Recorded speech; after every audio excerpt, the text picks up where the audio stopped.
ഇബ്രാഹിം നബിയുടെ ഭാര്യ, ഇബ്രാഹിം നബിയുടെ ഭാര്യ അലൈഹി സ്വലാത്തു വസ്സലാം. അള്ളാഹു മനസ്സിലാക്കാൻ തൗഫീഖ് നൽകട്ടെ. അതുകൊണ്ട് ഈ 4 ദിവസത്തെ വിഷയം ഞാൻ അവസാനം, അതൊക്കെ ഇൻഷാ അല്ലാഹ് നമുക്ക് പിന്നീട് ഒരു ദിവസം കാണുമ്പോൾ പറയാം. അള്ളാഹു തൗഫീഖ് നൽകട്ടെ. 5ാമത്തെ ഭാര്യ ഏതാ? 5ാമത്തെ ഭാര്യ, 4 ഭാര്യമാരുടെ കഥ ഞാൻ ഇന്നലെ പറഞ്ഞു. ഖുർആനിൽ പറഞ്ഞ 4 ഭാര്യ. 5ാമത്തെ ഭാര്യ ഇബ്രാഹിം നബിയുടെ ഭാര്യ. ജീവിതം ഭാര്യയും ഭർത്താവും ഒന്നിച്ചു നിൽക്കുമ്പോൾ ഉണ്ടാകുന്ന സൗഭാഗ്യകഥ വലിയ ഖൈറാണ്. അള്ളാഹു തൗഫീഖ് നൽകട്ടെ. ശരി, 5ാമത്തെ ഭാര്യയെ പറഞ്ഞില്ലെന്ന് വേണ്ട, ഒറ്റ വാക്കി കേട്ടോളി.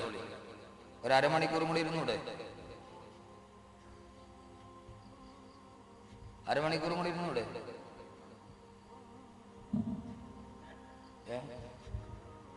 1 മണിക്കൂർ വേണമെങ്കിൽ ഇരിക്കാം ഉസ്താദേ, അത്രയ്ക്ക് ഇടിയായിട്ടാണ്.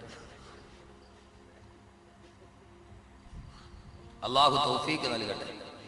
നിങ്ങൾ അരമണിക്കൂർ ഇരിക്കും. 2 പേര് ഇവിടെ ഇരുന്ന് ഞാൻ പറയണല്ല ശരിയാന്നവർ പറയുന്നുണ്ട്. മുമ്പ് ഇരുന്നിട്ട് ഉസ്താദ് നല്ല ശരിയാണ്. هل أتاك حديث ضيف إبراهيم المكرمين إذ دخلوا عليه فقالوا سلاما قال سلام قوم منكرون. ഇബ്രാഹിം നബിക്ക് വയസ്സ് 102, ഭാര്യ സാറായിക്ക് വയസ്സ് 194. 2 പേർക്കും മക്കളില്ല. 2 പേർക്കും മക്കളില്ല. അങ്ങനെ ഇരിക്കുമ്പോ ഖുർആൻ 5ാമത്തെ ഭാര്യയുടെ കഥ, ഇതിനകത്തൊരു വലിയ ചികിത്സയുണ്ട്. അതൊന്ന് പറയാന്നോർത്താൻ ഞാനിത് പറയുന്നു. അപ്പോ ഒരിക്കൽ അവരിങ്ങനെ ഇരിക്കുമ്പോ അവരുടെ വീട്ടിൽ 2 അതിഥികൾ വന്നു. 2 മനുഷ്യർ.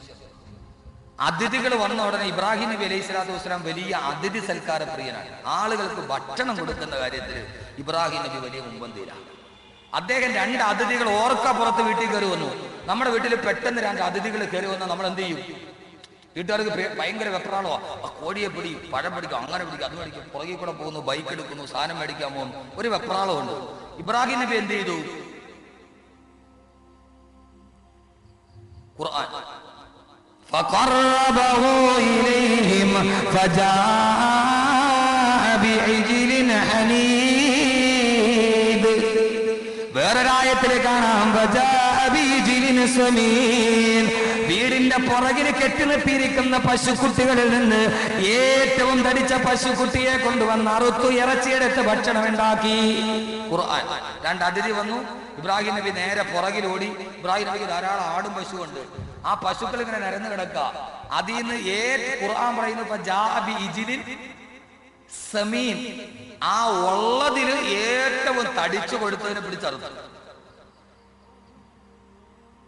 ഇതിലൊക്കെ ഒത്തിരി ഗുണപാഠമുണ്ട്. നമ്മളാണ് എന്ത് ചെയ്യും? അതോ പള്ളിയിൽ അമീൻ ഉസ്താദ് വീട്ടിൽ വന്നു, പോയി പെട്ടെന്ന് കോഴീനെ പിടി. പോയി കോഴിക്കുട്ടി പോയി നോക്കും. നോക്കിയിട്ട് ഈ വസന്തയൊക്കെ പിടിച്ചിട്ട് നാളെ ചാവാൻ നിൽക്കണ ഒരു സാധനം തൂങ്ങിയിട്ടുണ്ടാവും. അതിനെ പിടിച്ചറുക്കും. ഏതായാലും ഇത് ചാവും. സാധാരണ നമ്മുടെ അതിഥികൾക്ക് കൊടുക്കുന്ന എന്താ? അതിഥികൾ വന്നു, സ്റ്റോറിൽ പോയി പഴമെടുത്തു. കപ്പപ്പഴമാണെങ്കിൽ ആ പകുതി കറുത്തിരിക്കണം, അവർ കൊടുക്കും. പാടില്ല എന്ന് ഖുർആൻ. ഇനി പറയുന്ന മുഴുവൻ ഖുർആനാണ്. ഒരതിഥി വീട്ടിൽ വന്നാൽ അതിഥിക്ക് ഏറ്റവും നല്ലത് കൊടുത്ത് സഹകരിക്കണം. അതിൽ വലിയ ഖൈറുണ്ട്. എന്താ ഖൈറ്? കേട്ടോളി.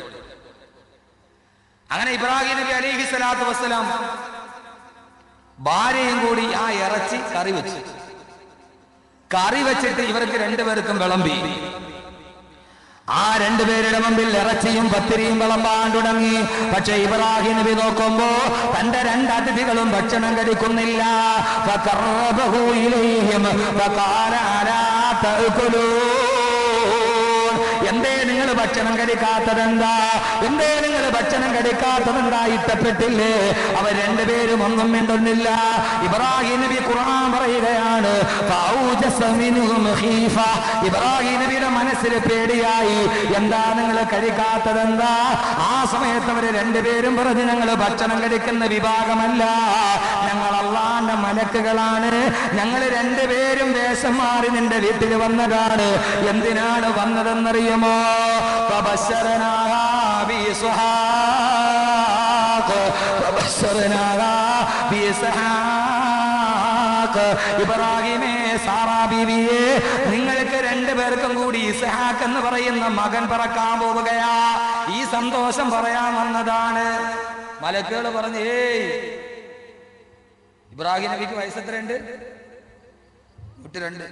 നരച്ച് വടിയൊക്കെ കുത്തി കൂലി കൂടി ഇരിക്കുക. നിങ്ങൾക്ക് ഇസ്ഹാഖ് എന്ന് പറയുന്ന മകൻ ഖുർആനിലെ കുടുംബം അല്ലേ പറയണം. കുടുംബത്തിൽ ബറക്കത്തുണ്ടാവാൻ ചെയ്യേണ്ട ചില കാര്യങ്ങളായി പറയണം. അമൽ ചെയ്യണം വീട്ടിൽ പോയി. ഞാൻ പറയും ഖുർആനാണ്. നിങ്ങൾക്ക് ഇസ്ഹാഖ് ഉണ്ടാകാൻ പോവാ. ആ സമയത്ത് അള്ളാഹ് പറയുന്നു ഖുർആനിലെ അഞ്ചാമത്തെ ഭാര്യ ഏതാ? ഇബ്രാഹിം നബിയുടെ ഭാര്യ. ഇബ്രാഹിം നബി ഭക്ഷണം വിളമ്പി കൊടുക്കുന്നു ഡൈനിങ് ടേബിളിൽ. അതിഥികൾ ഇരുന്ന് കഴിക്കുന്നു. നമ്മൾ അതിഥിക്ക് ഭക്ഷണം കഴിക്കുമ്പോൾ നമ്മുടെ ഭാര്യ എവിടെ ആയിരിക്കും നിൽക്കുക? നമ്മുടെ ഭാര്യ എവിടെ ആയിരിക്കും നിൽക്കുക? അടുക്കളയില. പിന്നെ അതങ്ങ് പുരത്തിൽ കുഞ്ഞബ്ദുള്ളയോട് പറഞ്ഞാൽ മതി. ഇവര് വന്ന് കട്ടം പൊക്കി നോക്കാരാ പറഞ്ഞത് ഇല്ല, വാതിലിന്റെ ഇടയിലൂടെ. മിക്കവാറും ഭർത്താവ് ഭക്ഷണം വിളമ്പുമ്പോ ഭാര്യ നിൽക്കുന്നത് എവിടെ ആയിരിക്കും? വാതിലിന്റെ എവിടെ ആയിരിക്കും. ഖുർആൻ. ഇബ്രാഹിം നബിയുടെ ഭാര്യ 92 വയസ്സുണ്ട്, പടുകളവി സറാബി, വാതുക്കല് നിൽക്കുക. ഈ മലക്കുകൾ കൊണ്ടിട്ട് ഞങ്ങൾ രണ്ടുപേരും 2 പുരുഷന്മാരുടെ രൂപത്തിലാണ് വന്നത്. ഖുർആൻ സൂറത്തുൽ കാഫും സൂറത്തുൽ ദാരിയാത്ത് 2 സൂറത്തിൽ സംഭവം പറയുന്നത്. അപ്പൊ ഇബ്രാഹിം നബിയുടെ ഭാര്യ നിൽക്കുമ്പോഴാണ് ഇവര് പറയുന്നത്, പിന്നെ ഈ ഭാര്യ ഗർഭിണിയാവുന്നു, പ്രസവിക്കാൻ പോവാ, മോന്റെ പേര് ഇസ്ഹാഖ് എന്നാണ്. ഈ ഭാര്യ എന്ത് ചെയ്യും?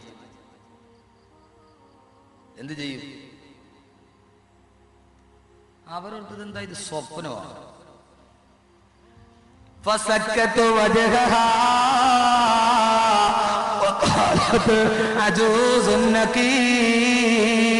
ഇത് കേട്ട ഇബ്രാഹിം നബിയുടെ ഭാര്യ അവരുടെ കൈ കൊണ്ട് അവരെ കവിളത്തിങ്ങനെ അടിക്കാൻ തുടങ്ങി.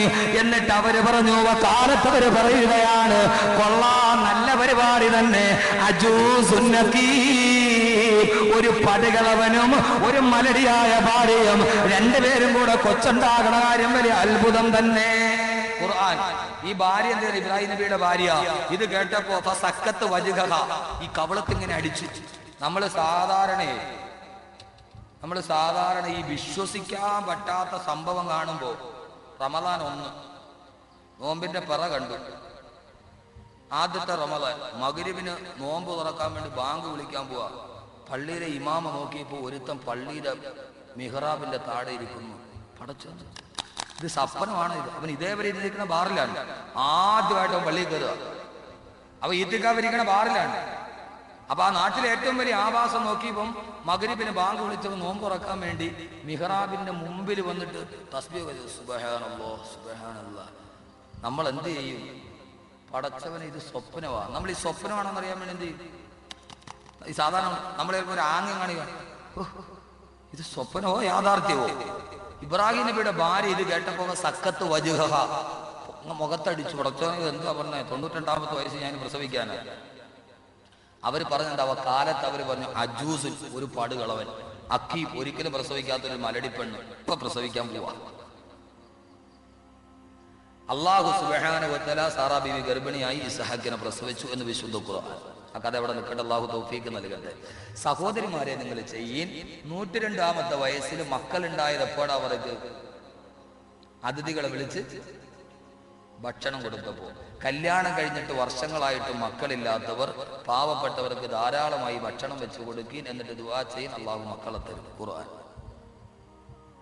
ഖുർആന്റെ ചികിത്സയാണ്. കല്യാണം കഴിഞ്ഞിട്ട് കുട്ടികളില്ലാത്തവർ നിങ്ങളുടെ കുടുംബത്തിൽ ആരെങ്കിലും ഉണ്ടെങ്കിൽ ഖുർആന്റെ ചികിത്സ പറഞ്ഞു കൊടുക്കുക. എന്ത് ചെയ്യണം? മിസ്കീന്മാരായ പാവപ്പെട്ട ആളുകളെ വിളിച്ചിട്ട് ഭക്ഷണം കൊടുക്കണം. അവർക്ക് ദുആ ചെയ്യിക്കണം. ഇനി നമ്മുടെ വീട്ടിൽ ഒരു പള്ളിയിൽ ഒരു മുസാഫിർ വന്നു, അല്ലെങ്കിൽ കുറച്ചു പേരെ വീട്ടിൽ കൊണ്ടുപോയി നമ്മൾ ഭക്ഷണം കൊടുത്താൽ അതിന്റെ ബറക്കത്തെന്താ? നമ്മുടെ കുടുംബത്തിലും ബറക്കത്തുണ്ടാകും, നമ്മുടെ മക്കളിലും ബറക്കത്തുണ്ടാകും, നമ്മുടെ മക്കളുടെ മക്കളിലും ബറക്കത്തുണ്ടാകും. ഉണ്ടാകുമല്ലയോ? فبشرناها بإسحاق ومن وراء إسحاق يعقوب. മലക്കുകൾ പറഞ്ഞത് ഇസ്ഹാഖ് മാത്രം ഉണ്ടാകുമെന്നല്ല, ആ ഇസ്ഹാക്കിന് യൗഖൂബ് എന്ന മകനുണ്ടാകും. സഹോദരങ്ങളെ, ഭക്ഷണം വെച്ച് പാവപ്പെട്ടവർക്ക് കൊടുത്തപ്പോ ഇബ്രാഹിം നബിയുടെ കുടുംബത്തിൽ ബറക്കത്തുണ്ടായി.